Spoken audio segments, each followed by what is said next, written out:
All right, so we have Rick Alexander, Pants, Kate Lamphere, Katie Murphy, Lisa Sanders, myself, Lisa Tucker, and Tucker. So Lisa and Tucker online. Absent Steve, Lois, and Scott. All right, so I am looking for a motion to approve the agenda. Second. Do I have it? Oh, I'm so sorry. Any additions or deletions? So Cheryl is looking to add a board approval for the tax anticipation and for me to sign on the board's behalf. Is that correct? Add it? Yes. Sounding good? Okay. All right, so that'll be added underneath the financial update. Okay, now with the approval of the agenda with the addition of that, are there any other additions or deletions? Okay, so we had a motion to approve, seconded by Kate. All in favor? Aye. All right. Opposed? Okay, motion passes. All right, we need a motion to approve the minutes of the May 16th meeting. Second. All in favor? Opposed? Great. Minutes from the May 16th meeting are approved. We do not have student reports. Administrator reports. School's all done for the summer. Elementary school teachers had their last in-service day on Monday this week. Our secondary teachers had their last in-service day on Tuesday. Our relief at the budget passing is so great that it feels like that happened several months ago, not 2 weeks. 901 people voted in the district. 535 said yes, 365 said no, with 1 spoiled ballot. I set up both the TRSU and the Ludlow Mount Holly board meetings. I want to thank all the parents and the staff and board members and community members who worked so hard to get the vote out. It's wonderful to have it passed, and even more wonderful to have so many people turn out, get their voices heard after having only 560 people vote in April. The date for the all-board meeting retreat and goal-setting workshop is July 12th. It will be held right here, which has air conditioning, not ice box air conditioning, but air conditioning. And we have secured Jeannie Collins to facilitate for us. As I said the last time, Debbie Singheiser from the board, from the Vermont School Board Association, we did it last year, was an unavoidable conflict. So Jeannie Collins is a former superintendent. Adrian Kelly Tarbell, who's the LMH board chair, and I all met with Jeannie on Friday to get a start on the agenda. Lane's going to meet with her as well. She's a retired Vermont educator. She's served as superintendent for 2 different Vermont districts for over 17 years.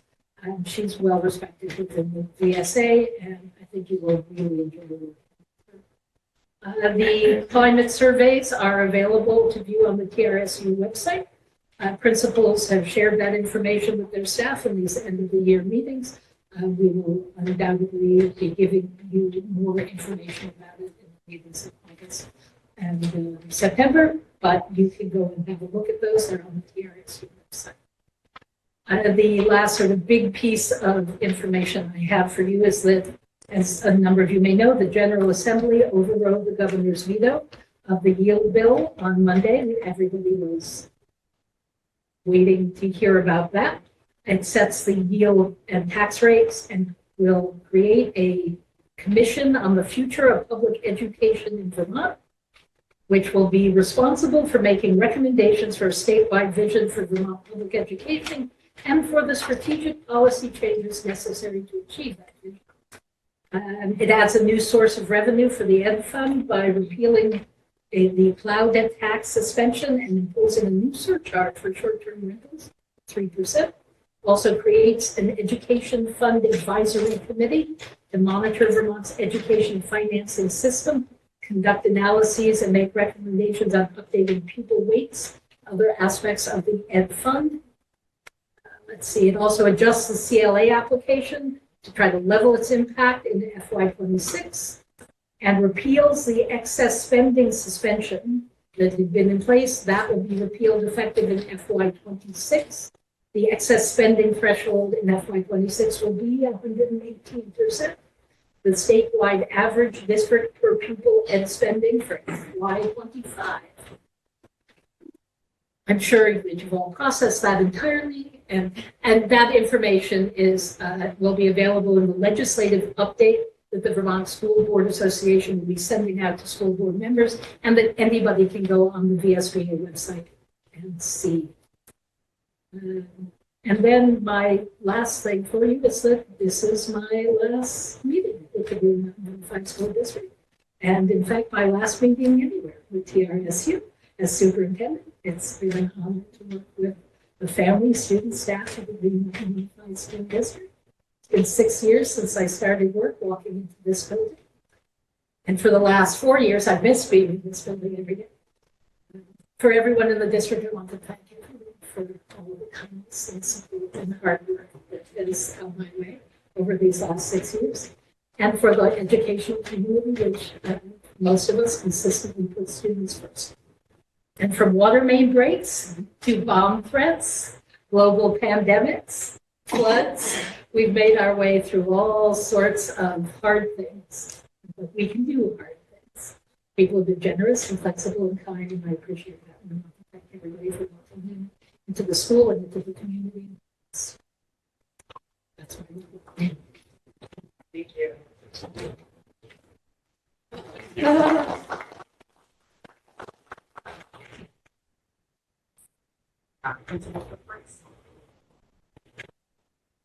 Well, it's a tough act to follow.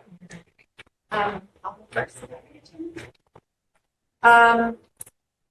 We had a great, really positive spring over at Chester Andover. We had the circus come to town. Troy went at least and we workshopping with our kids. It was incredible. The different types of learning and just having that different personality there and hearing so much positive engagement and just the giggles and the squeals coming from the gym all day was incredible. And culminating in a performance that the public was invited to, it was great. So we've already booked Troy for next year, and we're really looking forward to it. 5-6 went to Keewaydin. It was incredible. If you're not familiar with Keewaydin, it's all hands-on environmental science. It's a whole week of immersive environmental science. So that was an incredible experience for our 5th and 6th graders. Our 6th grade graduation was standing room only. It was a lovely display of learning and community, and we got to say goodbye to Frank Kelly.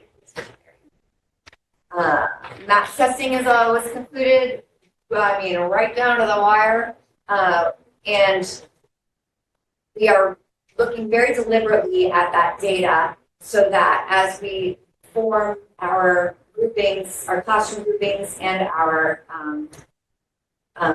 WIN groupings, the What I Need Now, our all block groupings for EL, that we're really looking at the data to inform how we approach that.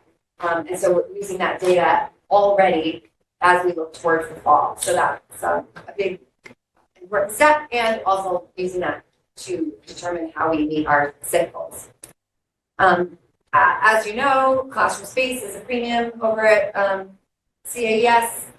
We've done a little bit of juggling with our spaces for the fall, tweaking to try to just maximize every nook and cranny. I spent this week in what we call the science closet, buried underneath, I want to say 20 years of science junk that I had to clean out and reorganize because, like I said, we need every nook and cranny.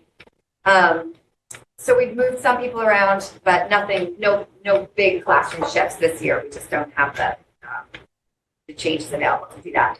And I just wanted to finish up by also saying thank you. This was my first year in the district, my first year at Chester Andover, my first year as a principal. It was such a positive experience.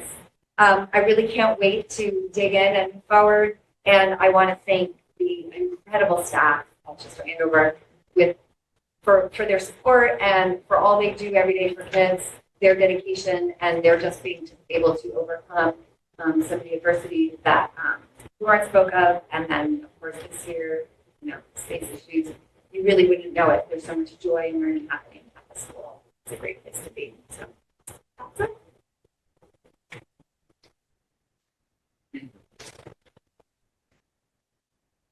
Yeah, lots of same things out of nothing.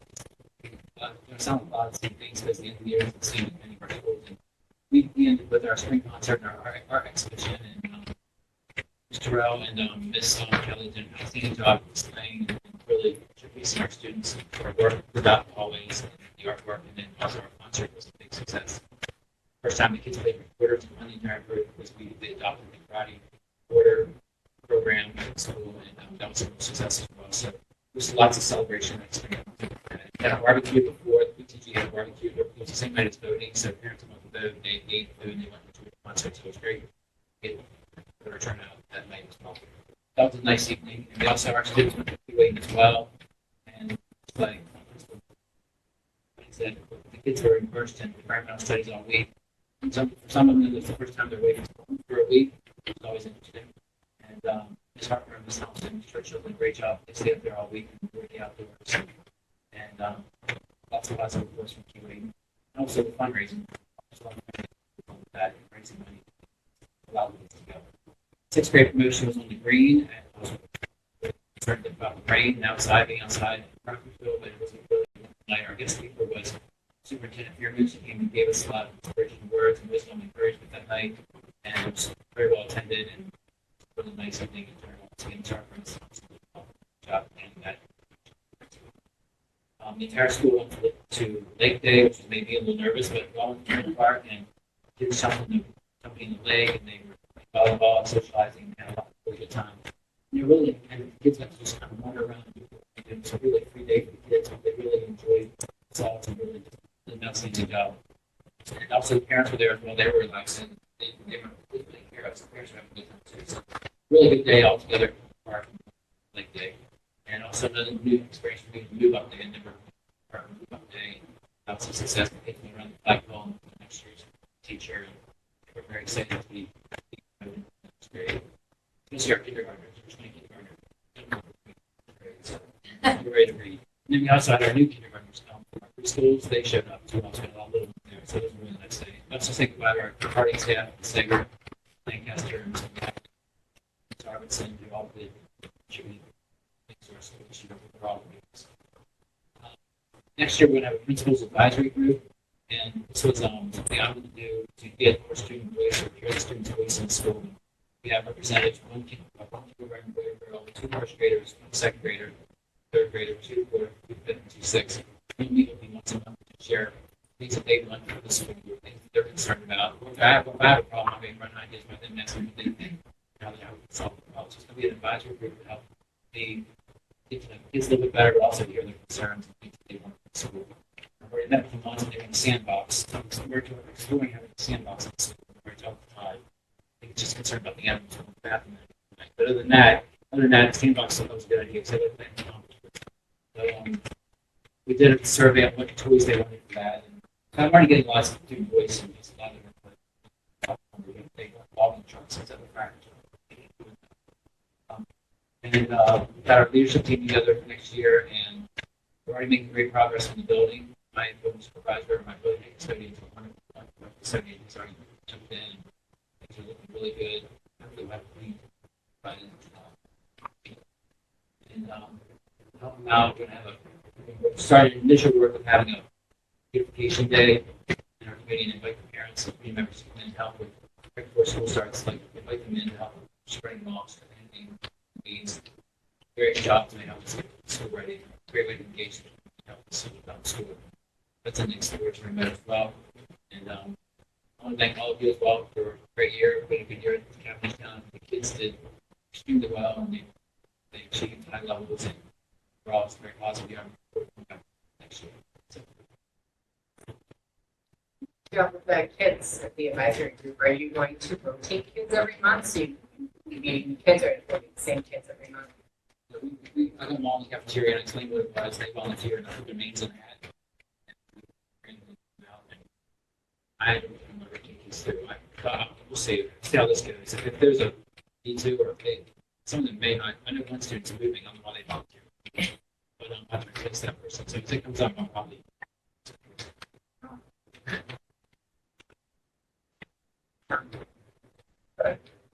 I'd like to start by saying thank you to a lot of people first. I know I've done a standard report.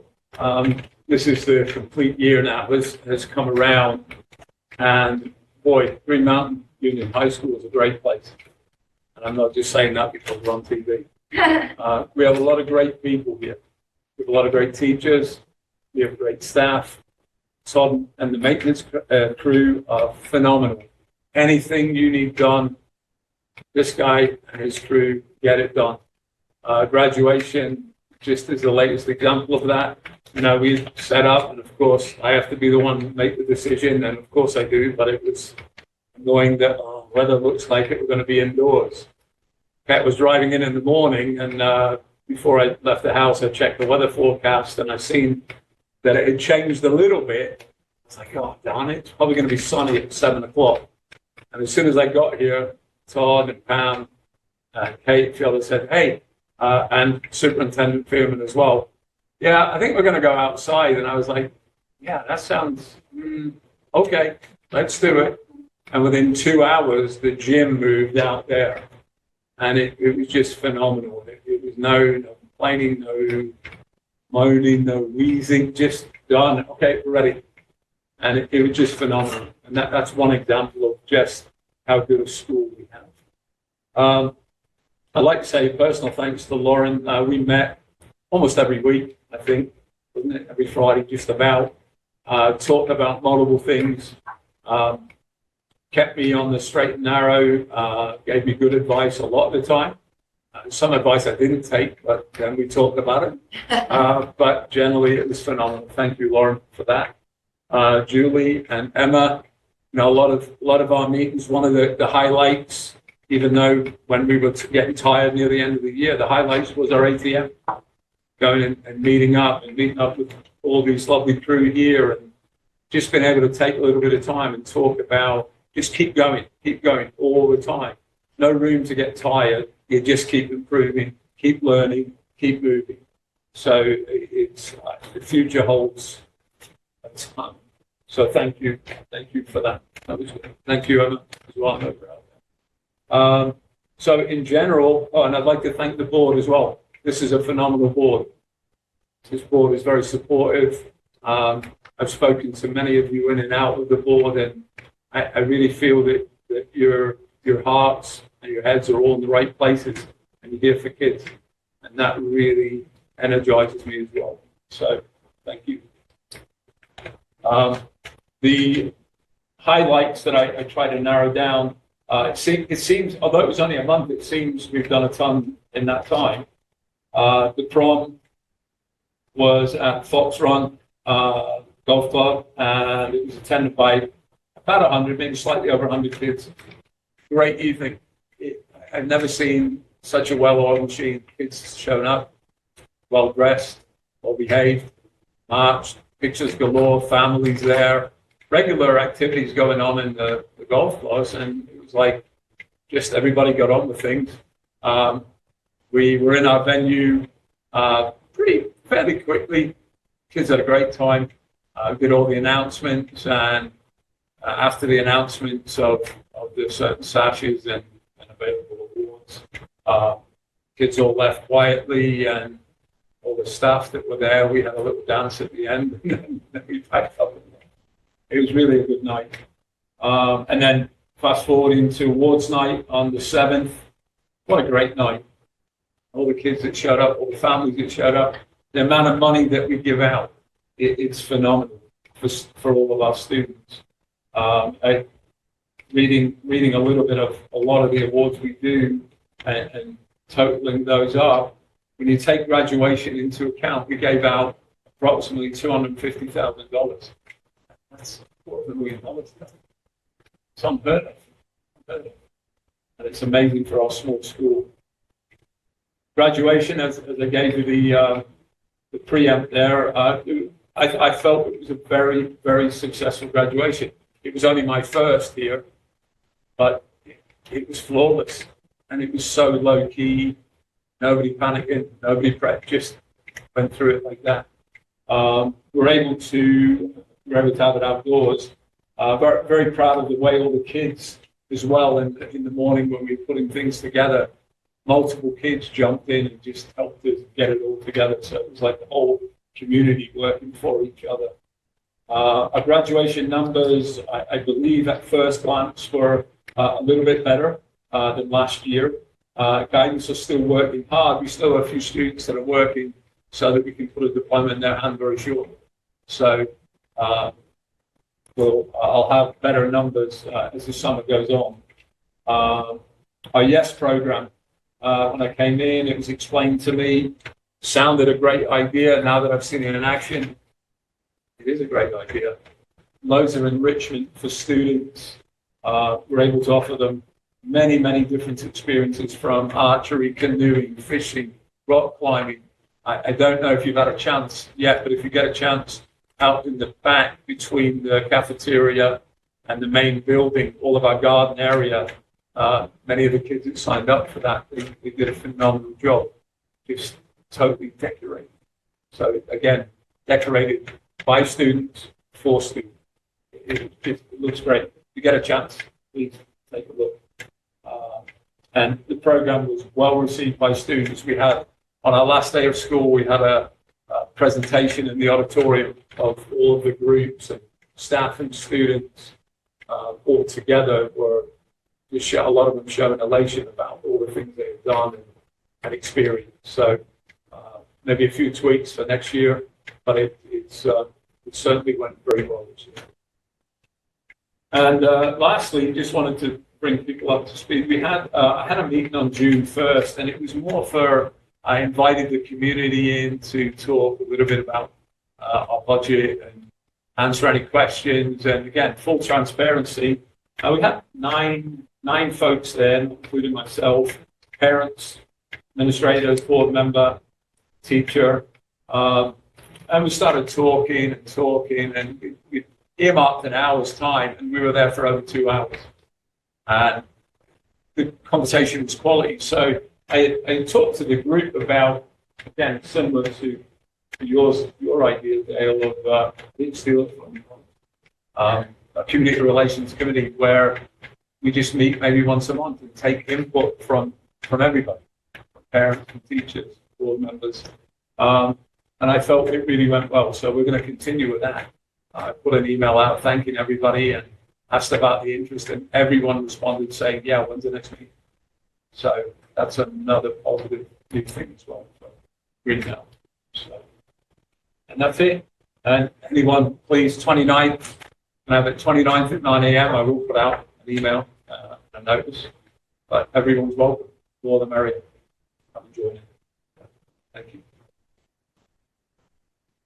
For next year, how are you planning on listening some kids for the board? We will.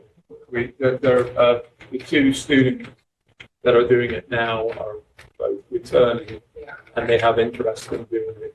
Again, with school being over, I actually didn't reach out to them, but I should have done. No, there's no expectation. I just wanted to make sure we had. They're very interested. They're very busy kids as well, but they enjoy doing it. They really do. So we'll have those two back next year. Jack. Good questions. What about the curriculum parts? So I think everyone's going to share first, right? We need to let you do that. We do. There's a written curriculum report that is the standard format. Students learning, how are we doing, what are we doing to improve? It's linked into the folder that's on the agenda.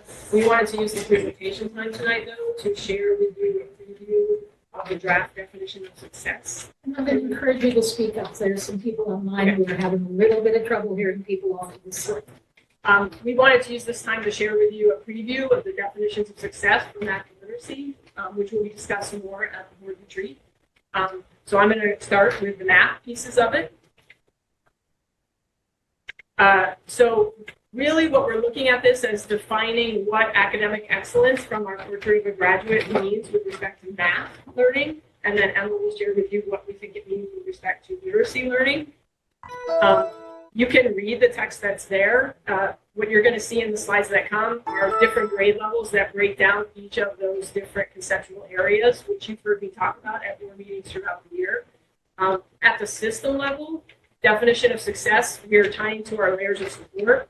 We feel the system is being successful when universal instruction is meeting the needs of 80% of the students, and the other 20% are getting the additional support that they need through layer of supports on top of universal instruction. That's independent.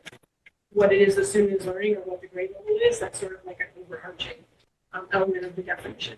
So now if we move into the first benchmark is at second grade. During second grade, the math education research says that you want students to have culminated the conceptual understanding that's really solid of additive reasoning. That's what's going to position them best for what's coming next.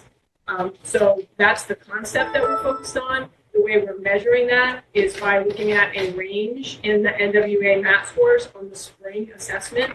That range is standard deviation around the median as it currently stands. We'd like to be using classroom data for this measure. We just don't have that collected in a way that lets us look at it at this level. Teachers have it, but we can't look at it at the system level, so we're going to work toward that. The measure will change as we're able to develop our data-driven culture and get there, but this is a good measure to begin with. The next benchmark comes in fourth grade. By fourth grade, the math ed research would suggest that students should be having a very solid foundation of multiplicative reasoning in up to through the three-digit numbers. And I should emphasize this language was in the last one as well. We don't want students to just know procedures and algorithms. We want them to be procedurally fluent, which means they can do these computations accurately, flexibly, efficiently, and strategically, choosing a method that's going to be most efficient for the situation at hand and that works best for that student. It's not all about memorizing an algorithm. In fourth grade, we have two measures we can use, NWEA math growth in the spring as well. The score range changes because the grade level is higher. But we also have our fourth graders taking the state assessment at the end of the year in the spring. And so we can measure based on level 3 or 4, proficient or proficient distinction on that assessment as well. It's always better when you can have more than one measure to attach to these definitions. The next benchmark is sixth grade. Sixth grade is where we have culminated the fractional operations. And again, the fluency language is there.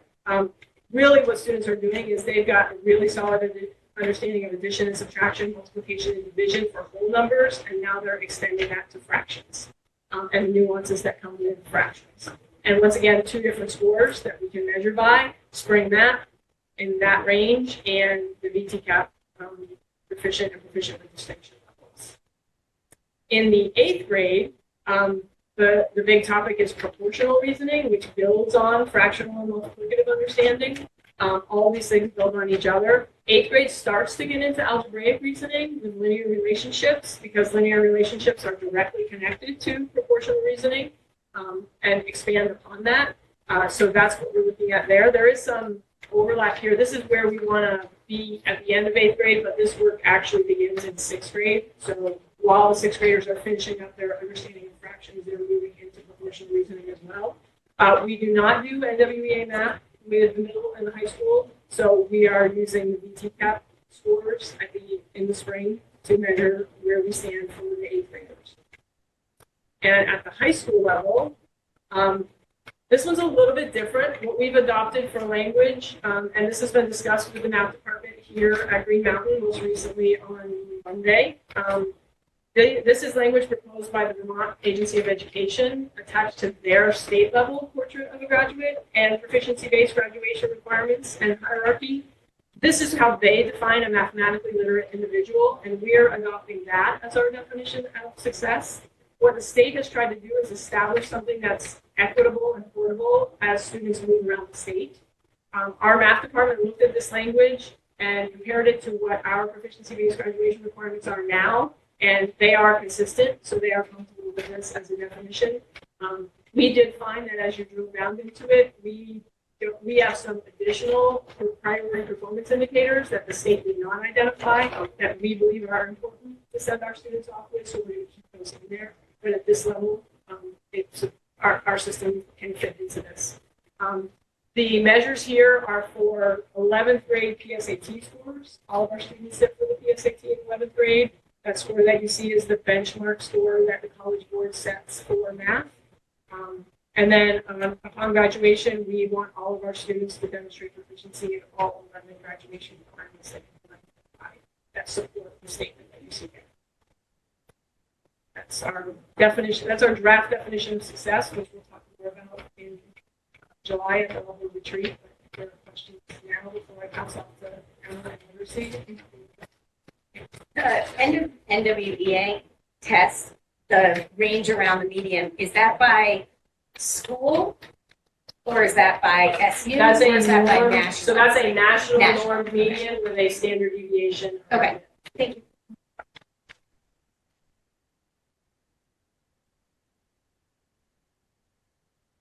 Pass it back to Emma. Okay.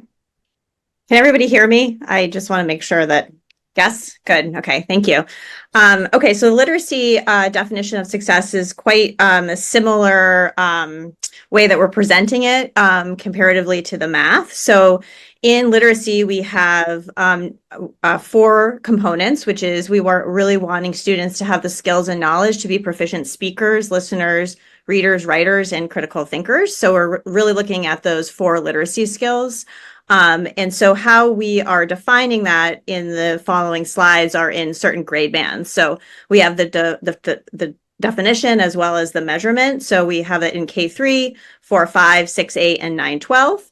And also similar to math, as Julie said, where we're thinking about 80% of our students developing the grade level understanding through our core universal instruction in research-based learning progressions. And then the layering of the supports outside of that for students who are still working towards proficiency at 20%. And again, this is also kind of how we're defining success as we're working towards our portrait of a graduate.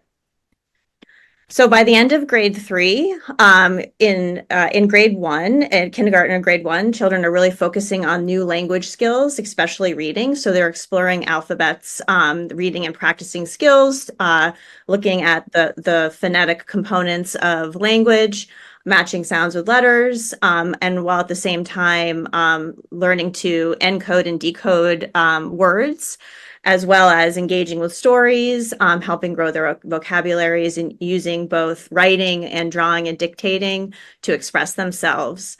And so in grades 2 and 3, those skills are really consolidated into becoming more independent readers and writers, and setting the stage for academic success. What the ed research shows is really you need some students need that second grade, third grade year to consolidate the skills that they've acquired in kindergarten and in grade 1.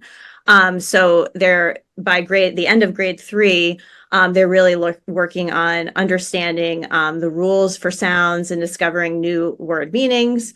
They're reading a variety of books and writing about different subjects that help them learn and express themselves. And this also helps, in addition to that, they're also practicing their speaking and listening skills to make them better communicators. So by the end of grade 3, we're looking at the MAPS NWEA reading growth score for grade 3, which is a similar standard deviation with a range of 181 to 213. And then that only assesses the reading, the MAPS growth scores. So we are also using level 3 and 4 as a performance on the VT cap as staying on target for proficient readers, as well as for writers and language users in speaking and listening too. So by the end of grade 5, what we're looking at is in grades 4 and 5, they're continuing to build those skills by reading more challenging fiction and nonfiction and other materials, different kinds of different texts at different lexile levels, more challenging, engaging in research projects and analyzing sources across content areas like in history and science, and integrating those into their learning.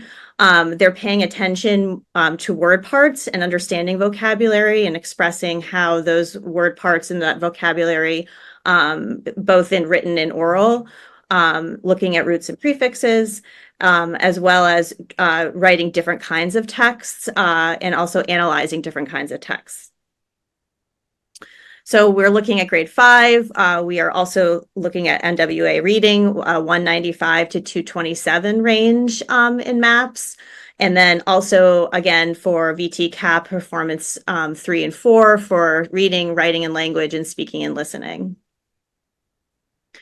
So our next measure is looking at 6 to 8. So by the end of grade 8 in middle school, students are improving their ability to understand and discuss ideas through multi-reading, lots and writing and speaking and listening collaboratively together. They're building on skills learned earlier to tackle more difficult books and articles. They're using more evidence and academic language for their readings to support their own writing. Questioning and evaluating what authors say as also what their peers are saying, and continuing to expand that vocabulary and using evidence more effectively in writing and speaking. So as Julie said, similar to math, we do not use the NWA in grade 8, in 7 and 8. So we are looking at, again, VT-CAP scores from a systems level of performing level 3 and 4 for readers, writers, language users, speakers, and listeners. And so by the end of grade 12, in grades 9 through 12, they're continuing to build on those ideas that they have those foundational skills that they had built on in elementary school and in middle school. And so they're really connecting different parts of topics and seeing how complex ideas fit together from various sources, evaluating difficult arguments, handling challenging materials on their own, reading a lot of literature and advanced nonfiction, deepening understanding of culture, and getting better at writing well-supported papers and presentations. They're also using these skills outside of English class and in subjects like history, science, social studies, and math across the grade levels to share and their knowledge and their learning and their skills. And similar to what Julie was saying around the proposed Vermont English Language Arts proficiency-based graduation requirements, this is the hierarchy that the state has proposed. On Monday, the ELA department looked at this. I have yet to talk with them whether or not they're going to actually adopt this part, but this is the proposed that we're recommending. So the ELA is literature. It's as a literate individual can engage with complex texts and communicate effectively with diverse audiences for a variety of purposes, clearly articulating their own point of view or message while considering its potential impact and listening to the perspective of others. So we're looking at 2 measures there. The grade 11 scores for PSAT, and then also upon graduation, students have demonstrated proficiency in all ELA enduring performance indicators. Any questions?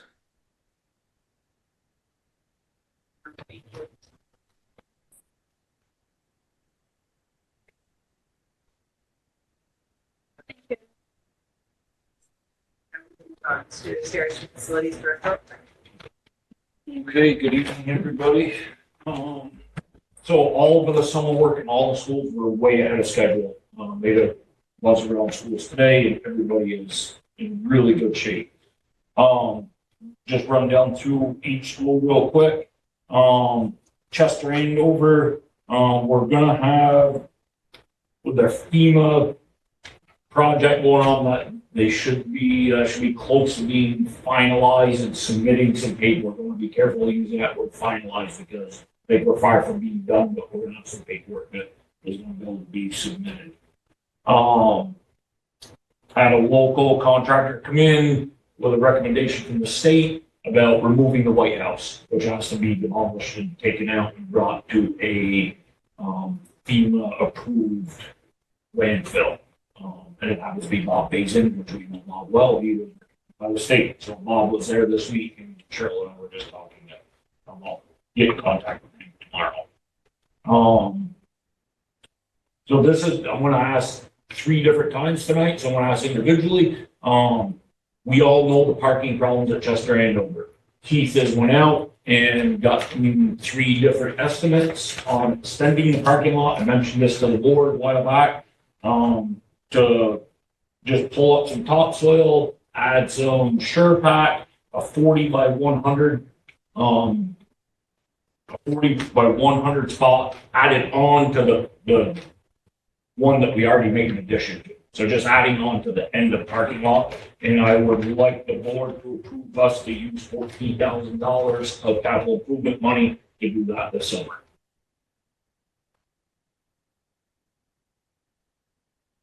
Make a motion to approve the use of $14,000 extended parking lot. Amber, Did you say 40 by 100? 40 by 100, yeah. Sorry. That's right. We have a motion to approve the use of $14,000 to add a 40 by 100 parking area to the end of the parking area. Yep. At Chester. Second. The discussion. Second. So, there's a motion, it's seconded. Okay, discussion. Okay.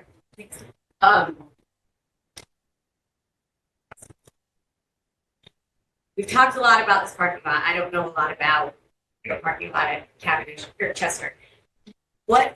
How sustainable is this? How close will this get to solving the problem? Is this a $14,000 Band-Aid that really needs something else?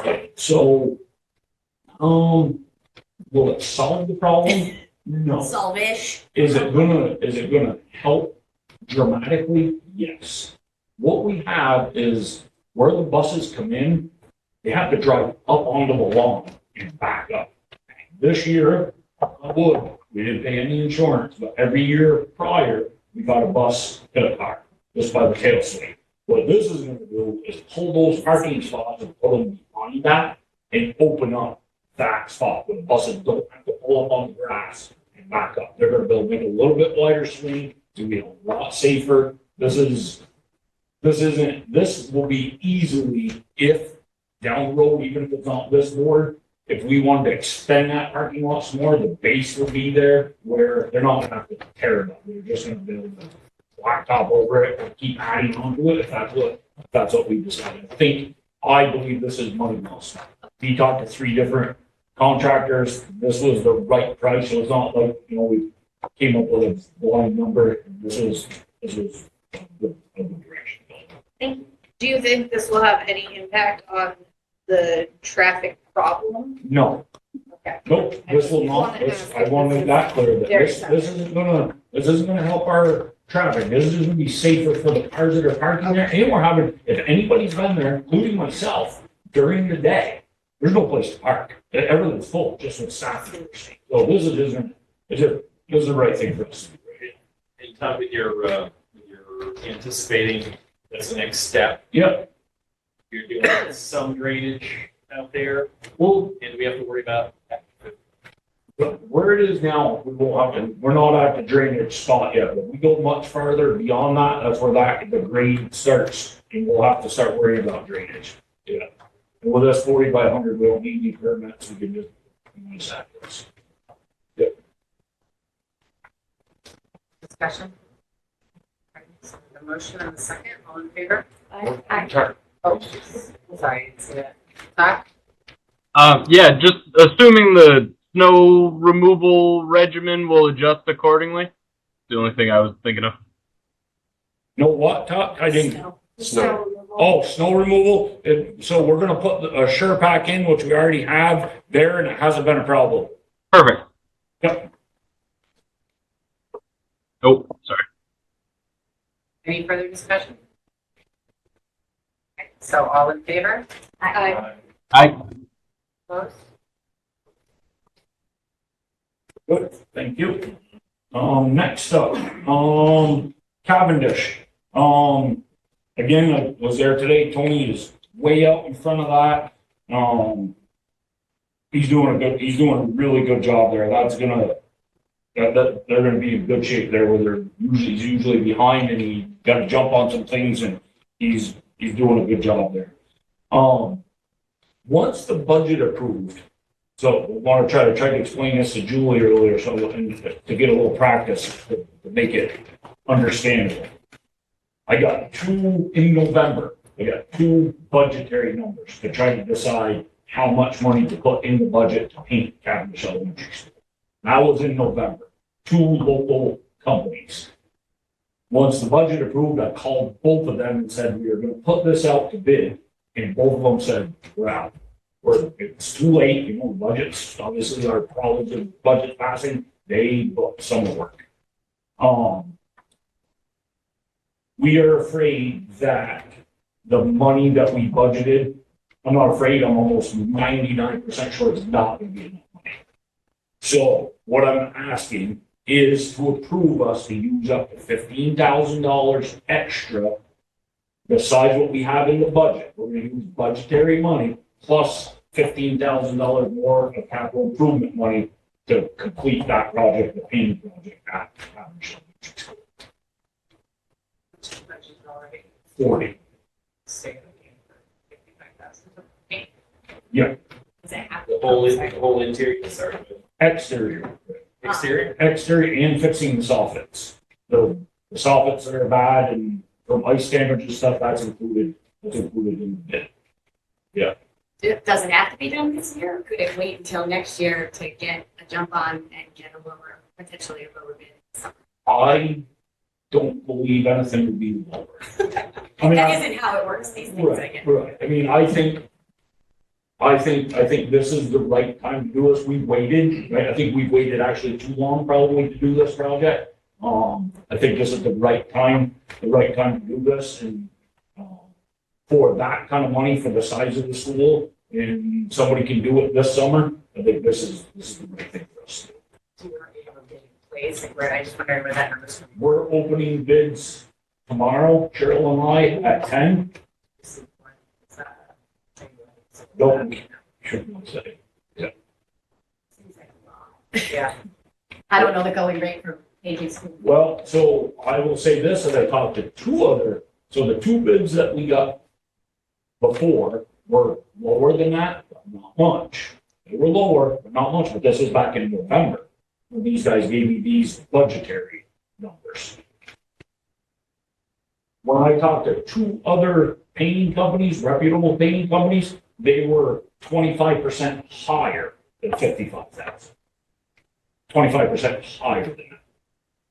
So that's where I'm getting my information from. So I'm feeling that this 55,000 is in the middle of somebody that gave me some number up here and somebody gave me some number down here, and this is somewhere right in the middle. I feel like it's a fairly fair. And just for my own ignorance, Yep. painting is more than just cosmetic. It needs to be painted in order to keep the school. Correct. And this is the soffits too, where everybody that's walked up to Cavendish where the ice is broken the soffits down, and we have some rotting boards on the side. That's included in that. What's not included in that is if they're painting it and all of a sudden the clapboard falls off and I find some rotted studs on the inside, that is not included. I don't foresee that, but I don't want to say there's not that there, but I don't foresee that. There's visible rock on the outside of the Cavendish. Why? Yeah. And which is good. I mean, why would you walk around staring? Okay, but there's, if you look, there's visible rock. And as Todd says, we had bids at a time, we would have put a larger amount into the budget if the bids that we had were larger. In November, we heard from people saying, we estimate that it will cost us this much to do it starting sometime in June.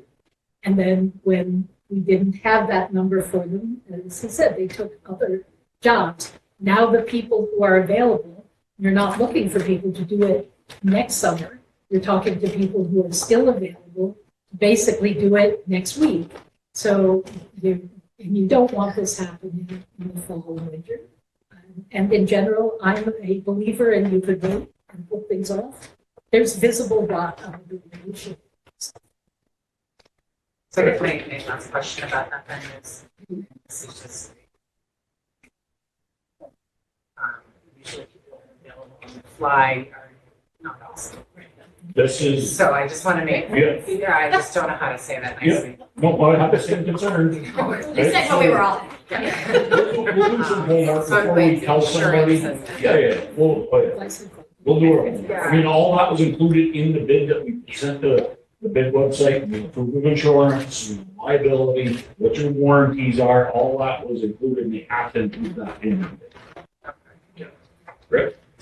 Your square footage, you know, That's 25,000 square feet, I think I'd have to look, Rick, on the wall, we have 413, I'm guessing, I think that sounds right to me. and bids are open in your. Tomorrow morning, 10 o'clock. Yep.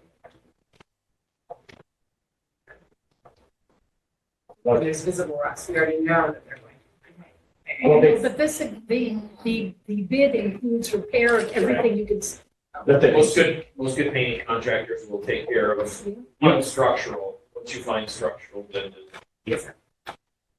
given the price I have, to take care of a third of what you're talking about.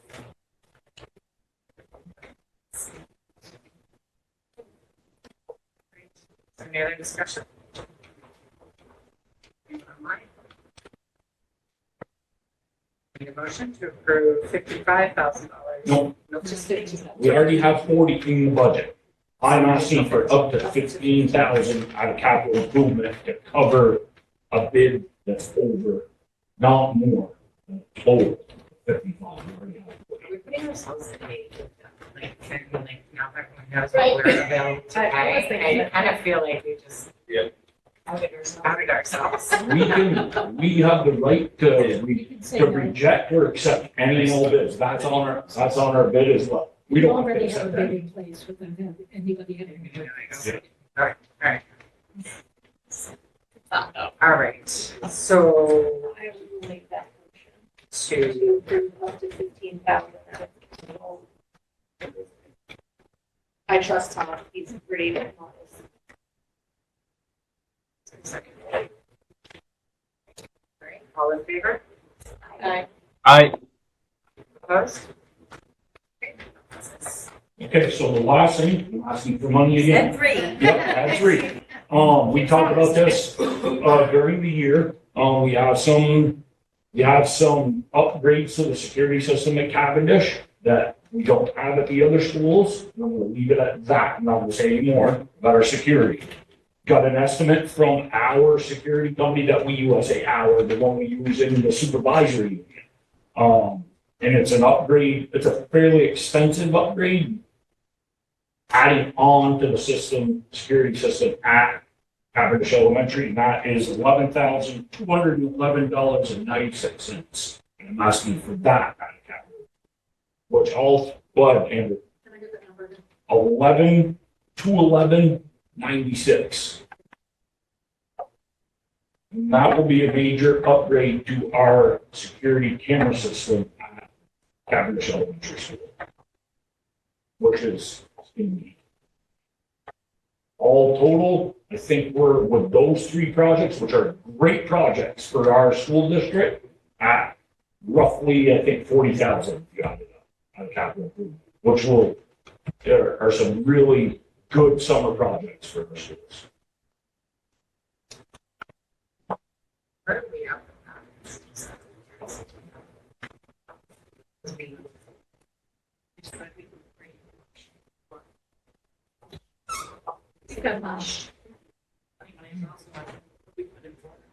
$400,000 into 24, 25, but I think Cheryl still said there's some money left in 23, 24, which will carry over into 24, 25. So there's funding.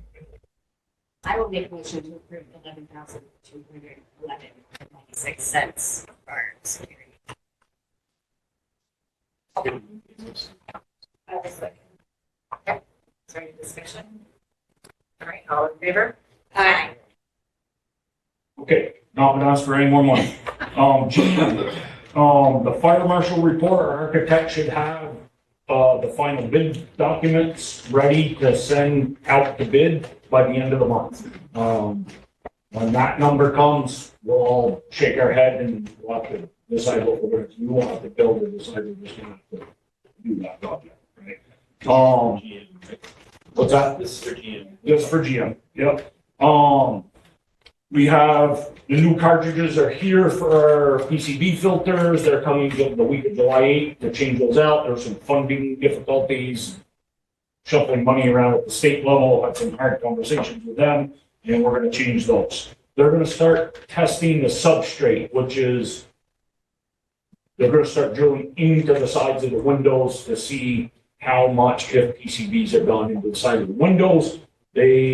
Our environmentalists brought in a window company, measured some windows in 2 classrooms. They're gonna do those. He called me today. Doesn't sound like the windows will be available before school starts. So Dr. John, I reached out to Wayne, no disrespect to Lauren, but Wayne will be here. Doesn't sound like they're gonna be here. John and I made a decision that they're just gonna board the windows up. They're probably gonna be boarded windows in 2 classrooms when school starts, because there's still this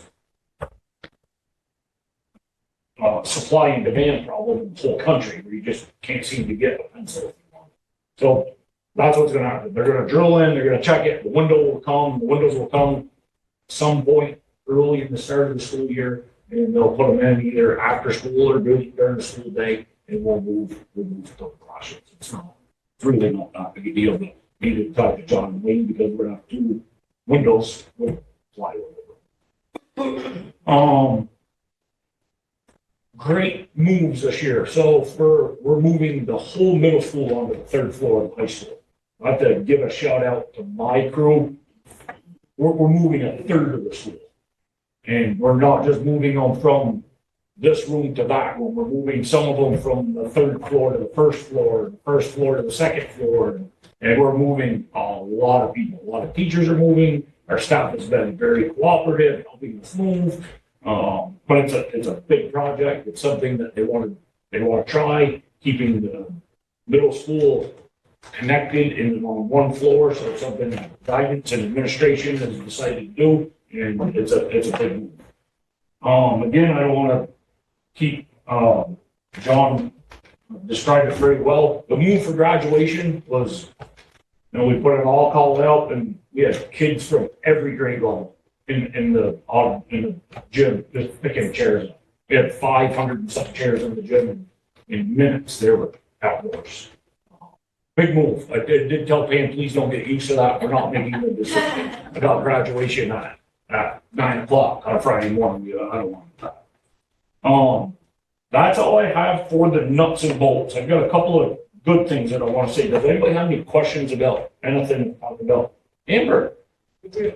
When you're moving classrooms that we're talking about, Yep. teachers taking their phones with them, Yes. you'll want to be in contact with the phone company about that. Okay, they are. Diane's been on that. They're taking their phones with them to the new classrooms. Perfect. Yep. I do know that your phone company does reach out annually in August to the schools. Yep. To talk about that, to get any of those moves, they generally send it out to Okay. the principals. Yeah. But you'll definitely want to do that. Okay. If I can figure out who to call over there, I will definitely. Okay. So here's some good things. I don't want to tie people up, but so we had an exchange student this year. We had 2 of them. We had one from Germany. This young lady was like one of the nicest people. She's just a nice young lady, very articulate, bright. I mean, Oscar's a very nice gentleman too. This young lady is from Germany, and this was her 3rd school that she's been to for an exchange. She's been to Australia. I don't want to say France. She's been somewhere else in her own country, and they go 13 years in Germany.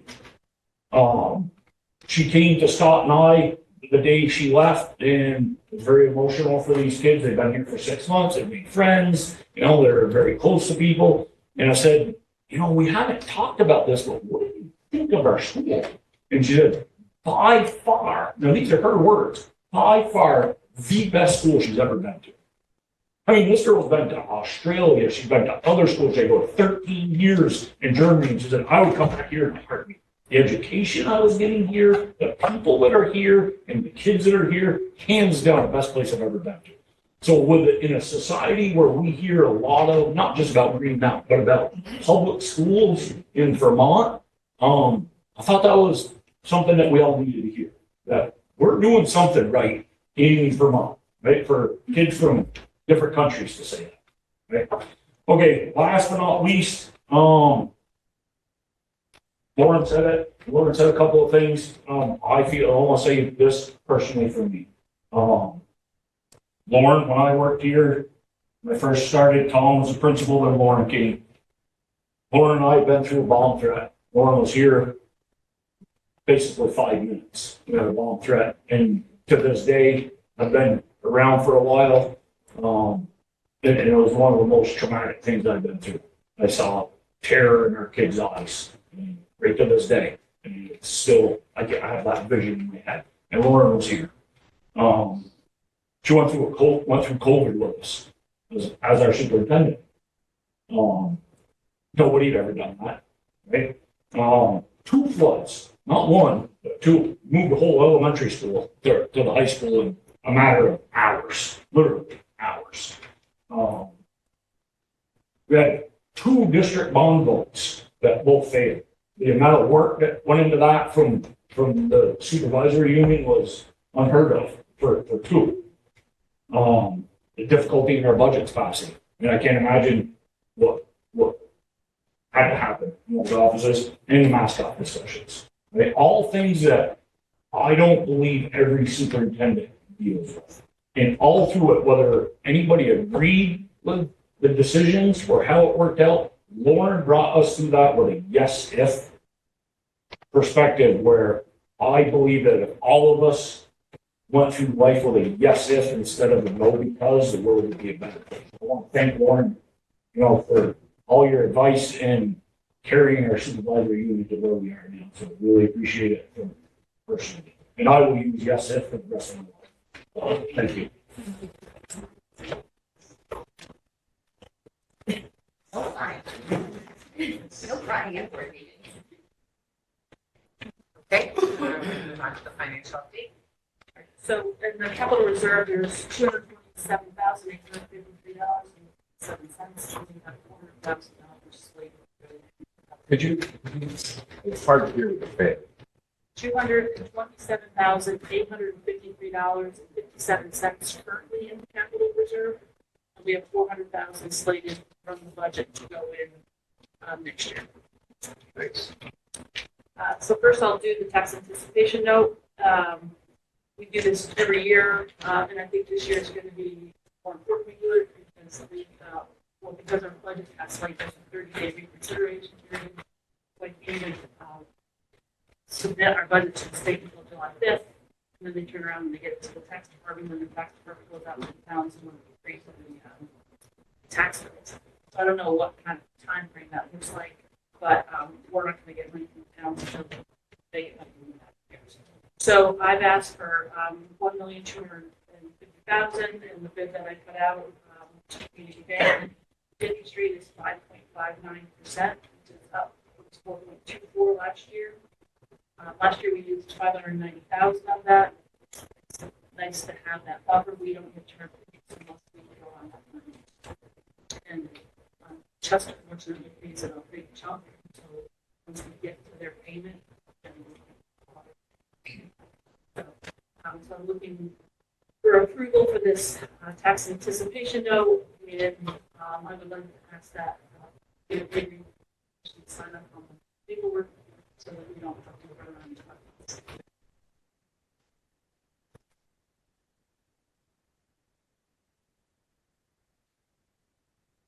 Any discussion? All in favor? Aye. Opposed? That was 1,250,000. So from a financial standpoint, at the end of May, we spent like 83% of the budget, which is that's better than anybody else in the district, so it's good. We still have like the summer pay, so we have some big things coming up. We also have the welfare special ed because it's assessed back. We have to take a little bit of the state within budget. Usually disappointed, but that happens. So one of the things I wanted to talk about, and I talk about this often, is just that you understand that we use $500,000 from the surplus to build our budget. So in order to use that, we have to deficit spend. We don't literally have the pool of money that we write a check. So we are likely to have a deficit, but that is the way it's built. And you're trying to use up fund balances. So right now, I'm looking at dipping for that by about $130,000, but that's not considered balanced budget standpoint, will be within what we wanted. So, but overall, I think it's looking okay.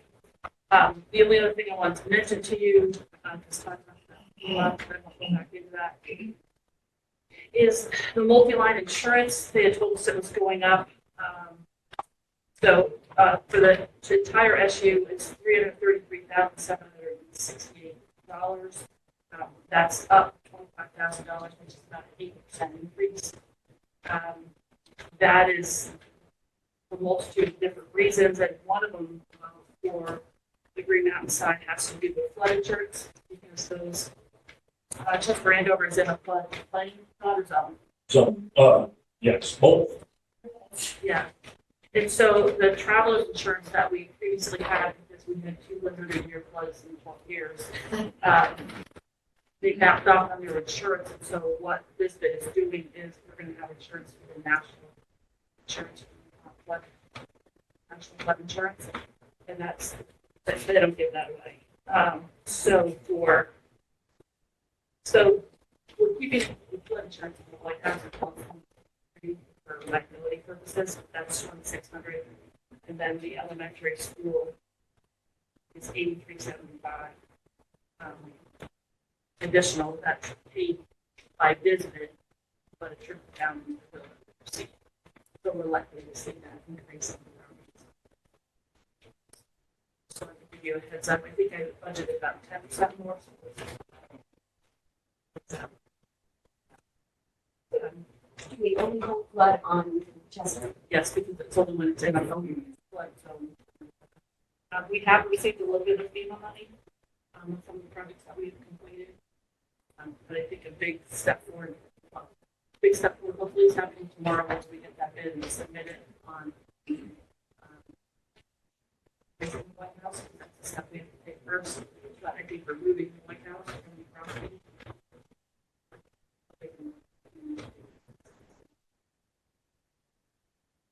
That'll be great when we can get that. So that's all I have. Questions?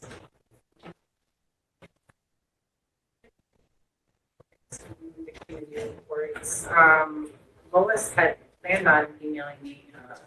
Okay, so there's no RBTC this month. TRSU board at our last meeting, again, much of what we discussed here is discussed there. Did notice in the agenda this. I didn't know if that's what it was. Yeah, we've got the. Okay, all right, just want to make sure. And then we spent the majority of our time discussing the evaluation process of the superintendent. We kind of wordsmithed a bunch of things and then decided maybe that was the best use of our time. Lisa Sanders has put together a draft of a different type of evaluation, and then I reached out to Wayne and asked him what he's currently using in his facility, or his last facility, and I sent it to us, and it's a policy governance model, but both of them will be presented at the next TRSU meeting, and then we'll kind of go from there. We hope to have it finalized by the time it starts shortly thereafter, so he knows what he's being evaluated on. And then transportation. And facilities, both, we've concentrated our time on restructuring instead of, so the same meeting time that we're going to have for our facilities and transportation. Is when they're straight restructuring CAEs. Oh, okay. We'll get back on it this next month for both facilities and transportation. We didn't have any the week before Wednesday within that big mess. Okay. To get those All right. So do you have a time date? Just so. Yeah, I'm going to get on it. while he's looking for that, Casey's not here to give a legislative update, neither is Scott, neither is Steve, and I did not attend last month. I was just back away. So when they come the next thing, they can update us, and the legislative body's at a session right now, so there's not a lot going on, so that committee may take a pause for a little bit. And then outreach and publicity, Tuck sent us this, is it going to be a copy to look at? Tuck, did you want to talk about it? Yeah. Katie and I, the illustrious outreach committee, had an excellent meeting. And what our focus was on was basically trying to figure out a way to kind of clearly and effectively communicate kind of the good work that the board does and kind of all the nice, fun things we get to talk about, as well as inform people about the kind of what we're calling the hot topic of the board on kind of a monthly basis. Our goal for this, what is kind of tentatively named the board bulletin, to share kind of news and updates along with hot topics, and then the upcoming meeting dates, so that folks can kind of quickly see the good stuff that's happening in the board, kind of the issues that they might be interested in coming to a meeting to hear more about or to comment on, and then when they can kind of join to talk about those issues, along with where they could find additional information and stuff like that. The goal is to turn it into a format that could be sent to local newspapers, the school newsletters, posted on the TRSU website, and kind of just, and hopefully posted on social media as well, and kind of just create a template that's flexible but easy to populate. It could go out soon after each board meeting, kind of focusing on the things that are facts, not this person said this or this person voted down this, but more, you know, these are the things that we heard about, these are the things that we'll be discussing, and keep it very fact-based. I think the next step for this is to contact the different organizations and outlets that we're hoping to, you know, send this out through and see if they'd be interested. But before we did that, we really wanted to check in with the board and see if it's something that would make sense to pursue. Basically just trying to increase the communication of the board on a monthly basis in a way that's easily understandable, gets people excited about coming to meetings, and won't get, you know, won't spark debate in forums outside of the board meeting room.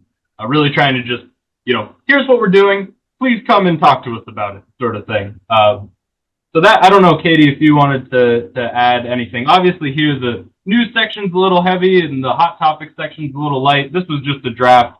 That is certainly adjustable by month. But yeah, I don't know, Katie, if you had anything else you wanted to share. Yeah, the only thing you saw missing from the board bulletin that we discussed is having subject to change, because Thank you.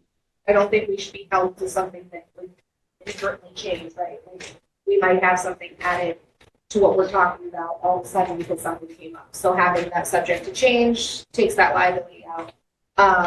But just, yeah, just something short, sweet, to the point, you know, that they don't have to read the entire minutes to find the information. Here's what we talked about. These decisions were made. This is what's coming up.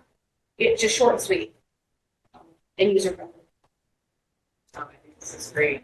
I think the only thing I would ask her, or how the board would want to do this, is like prior to this being released, have either like have an administrator kind of eyeball it, or you know, the board is however you want to do that, and then it should just be also, you know, Absolutely, like, kind of like you do, you know, like that way it's just as much of that as possible. partially. Other than that, I think this is. The QR code was also another way for, if we were to hang it at like Smitty's, right? Is if you want the actual meeting minutes, you scan that QR code and it's bringing you right through. People don't have to go through the website to try to find it. Some people struggle with websites, right? Like it's hard. This is easy. This is bam, done, we're there. Here's the minutes. To GM meeting. Yes. Okay, maybe that's. GM meeting, not all of these. Yes. Yeah. Um, I think that's great. and then, yeah, determining whose job it is, because one thing that Stephanie was saying is, if it's everybody's job, it's nobody's job. So finding out who's gonna be responsible for getting this together. And I think it's awesome too. I would recommend that in every meeting, when we go through a topic, we say that should be included. That sounds like a hot topic, so that whoever's job it is, it's very easy to just populate it because we decided it's important. Yeah. Okay. In regards to whose job are you talking about? Yes.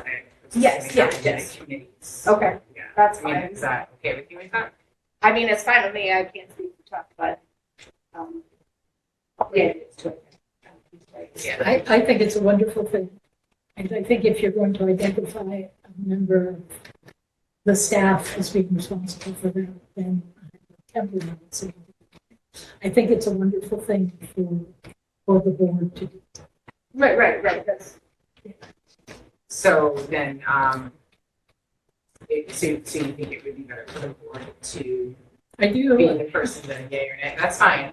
I mean, if you want to pass it in front of administration to say, this looks like it's correct, that's fine. pretty much what. But I get a little concerned that when you say whose job it is, that if you're going to say that this is the responsibility of somebody at central office to prepare it, put the QR code on it, put all of that together,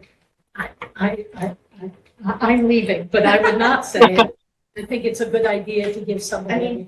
No, I just meant, That sounds great, Kate. Whose job on the board? Because it sounds I think good. you could bring a laptop to the board meeting That and outreach. populate the Yeah. template like you while you're guys here. can put it together and then, you could just, once it's together, I don't know, just, I think the administration should just eyeball it and be like. I well, agree that's with that. not- That is not accurately Yeah. capturing something, that's what I'm sure Lane would be glad to look at it. I'm happy to speak for him. I'm sure he'll want to look at it before it goes out. Okay. Sounds good, Great. Chuck? Super accessible. That sounds great to me. And thank you, Katie, for bringing up the item subject to change or something like that. I meant to mention it and it slipped my mind. So thanks. Appreciate it. And in no way this would be considered anything sort of like legal. That would be my, that would not be, okay. Perfect. That's good. Nope, not at all. So you're on to your portion of you're talking about the retreat now? Nope, You're not trying to yet. figure out, with our facilities and transportation meeting, you're gonna have your retreat. We're gonna have a retreat on the 12th of July. Yeah. And then our next board meeting, will we have one in July? No, the next Okay, that's one would fine. be in August. August. So we will, Unless you're doing. yeah, that's what I'm just trying to figure out. Is that what you're What I was gonna do asking? is just try to find out your August meeting. We will have transportation and facilities before our August meeting. Try to get some notes from Todd beforehand. Okay. We did not set up any restructuring committee meetings for July. I think we were talking about having two. But that'll be determined on the 27th. So I'm not sure what to say there. So our meeting in August, 15. So we'll just, whatever days we can. 6, 7 days.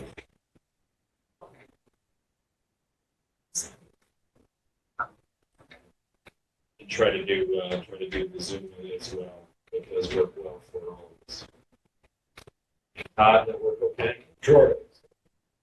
Let's try the 7th. That works. All right, so the next transportation / facilities will be 7/7 or 8/7? That would be 8/7 8/7. Wednesday. Okay, and by Zoom only. Yeah. Should be fine.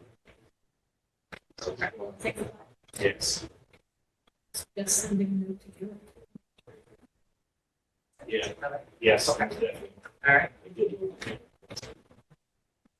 Okay, thank you. All right. right, and then the restructuring committee update, as I'm sure everybody's well aware, we're undergoing a survey that will finish up on the 24th of June, which is next Monday. We have had open forums in Chester, Cavendish, and then Andover had theirs yesterday. And I believe Scott said that quite a few paper ballots went out, so those will be collected. And then after the 24th, all of that information can be put together, and then we will, hopefully be put together in a timely manner. But have it for the 27th in an organized fashion. And some extra dates for July.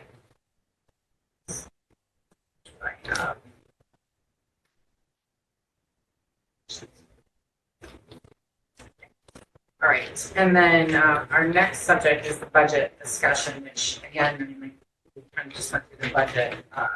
It took forever to pass. And what I hope with that part of the meeting every month is there to be some level of budget education, especially as this is becoming more and more complex. We don't talk about it. I wouldn't even know where to begin at this point. So when we met with Jamie Collins. I asked that part of the retreat some board education around education funding. I know it was stimulating. But I think that will help us go into the next budgetary season a little more prepared and then be ahead of the game. So that's all I have for that. So that brings us to our first public comment.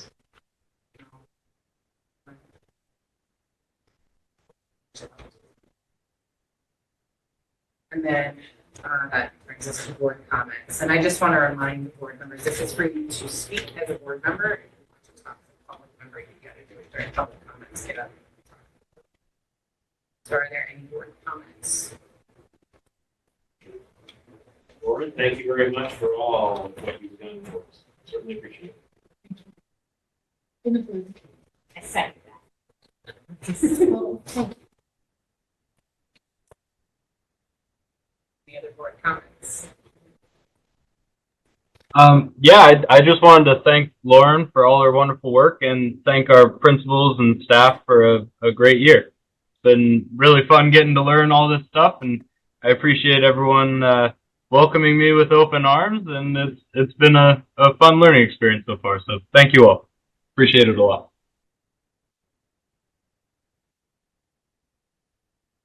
Okay, so let's move into new business. So our first order of business is the hire a PE teacher. Yes. CV. So everybody has or should have the packet, which unfortunately has some missing pieces to it. Tom's been working in New Jersey for the last few years, which doesn't show up in this packet. I spent a little bit of time talking to him after John and his committee had spoken with him.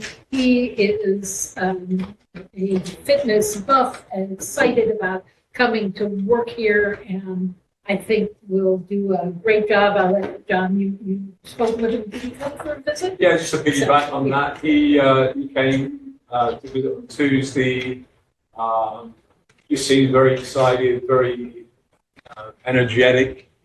He spoke with Todd, he spoke with a lot of staff members, did a tour of the building. I think he was a little bit overwhelmed because I think it was like, how beautiful is this place? And he's 100% invested, in my mind, talking with him. He's working on his reciprocity for his phys ed credentials, and he's also inquired about getting on his health. We've got on a provisional for health and get the certification in 2 years, and we'll have, I think, a good group. So.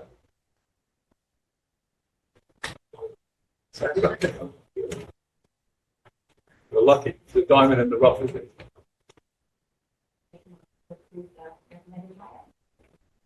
Second.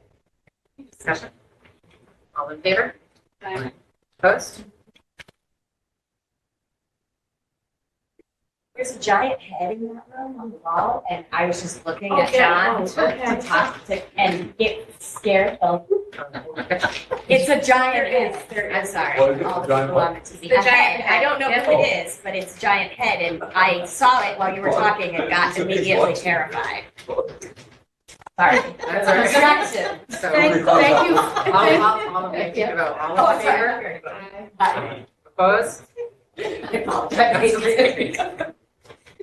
All right, PE teacher is put. Thank you. I think that actually completes all of our teacher hires throughout the SU. I think we are fully staffed, which again, given the number of SUs and districts who have ongoing multiple vacancies that they are unable to fill. Very pleased in this function. Thank you. All right, next is changes to open meeting law. Right, so this sounds like it's a big deal, but it's not so big.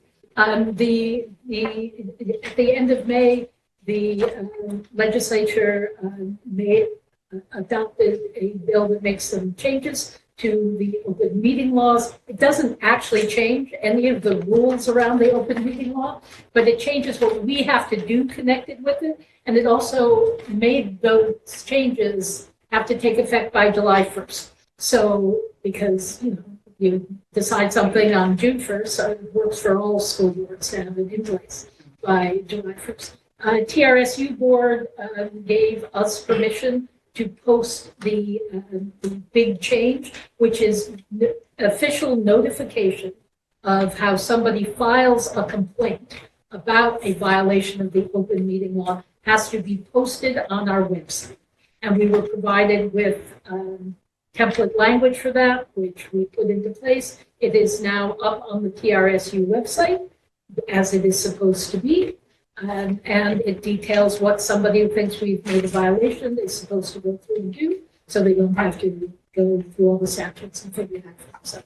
So that is in place. The other substantive change is that we are now required, as long as we are creating not just an audio, but also a visual recording of this, that we have to not just have it available, which is what we've had, we have to post it in a place for a minimum of 30 days as soon as the minutes of the meeting have been approved. So there's a 30-day lag time with it. You don't approve minutes until the following month. So Kelly is creating a folder on our website where we will take these Zoom recordings rather than, as we've had it, available. Somebody writes to us and says, we want the link. We give them the link. SAPA-TV and Okemo-TV have made them available, but we will now have that link on a folder on the website for 30 days afterwards so that anybody who wants it can just go and find it. And in the agenda is a link to a description of the changes to it that I just want to do. So we've done the things we're supposed to do. They are in place. When you want to learn all about how to file an open meeting law complaint, you can click on that on the website, know what to do. And starting next month, those recordings will be immediately available to everyone. Yes. They'd be on your website in a folder for 30 days, but they're available after that by requesting. You can't destroy it. We are not destroying. No. Kelly has gone through it. We had some issues about that. We talked about it because we do not have unlimited storage space on Zoom, but we can download them, which is what we've done. Right. So Kelly has gone through, she has downloaded it, we've got a file. For all those people who want to go in and look at the recordings from February of 2022, they can go and find them. So they will be posted for that 30 days, and then they will be archived. So for people for the rest of the time, can go and find them. Riveting stuff. I'm sorry? If we have Yes. a Zoom meeting, we have to record it. Yes. That's Yes. part of the law. If we don't have a Zoom meeting, we can do an audio recording. Do we have to? Well, we have to have minutes. Right. We don't have to. But usually when we've done in the past, prior to Zoom existing, we did audio recordings of it in addition to our minutes. So if you go through the through the updates about this. There are rules for public meetings in certain municipalities that are going to require that they all have to have Zoom meetings with them. Schools were exempted from that. There's a whole description of how they're defining municipalities. So we're not required. The state is required, but we're not required to have the Zoom meetings. If we choose to, which we are, then we have to keep them. And linked in your agenda is the description of all of those pieces of an update. Like I said, the big parts for us are we have to make these things available by July 1st. We did it.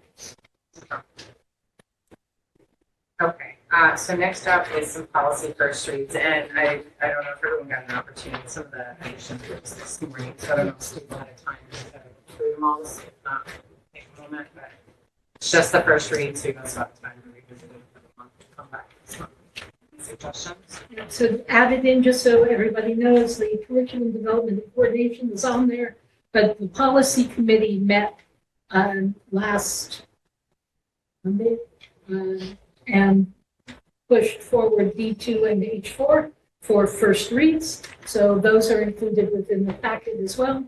And we thought, even though it was last minute, to share it with all of you, it's a first read. And rather than not having the first read until August, we should look at it now. And if there are concerns, let the policy committee meeting.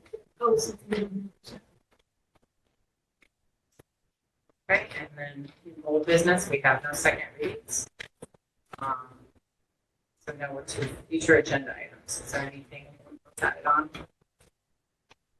I'm curious about getting an update on the mascot appeal thing. Oh, the mascot appeal. Right. I'll reach out to everybody and get that for the next one. Thanks.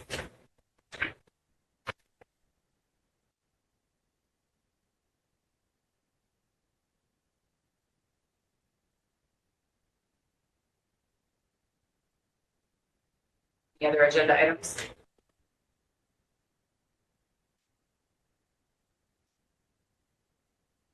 We're at our second public comment.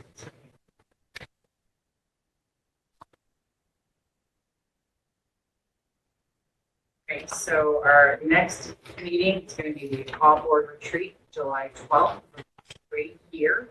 Lunch will be provided. Lunch will be provided. There'll be some coffee and maybe some small snack things or breakfast. But a lot, and then lunch will be provided with lunch here. Kelly's I'll generally, bring them. no, Kelly's generally pretty good. We usually make sure that we don't. So I'll send it. Oh, Adrian, I can't drop my kids off until 8. Okay, so you can have someone who will get here. And then we have our next regular GM USC meeting on August 15th here at regular time, 6 p.m. That's it. Take a motion to adjourn.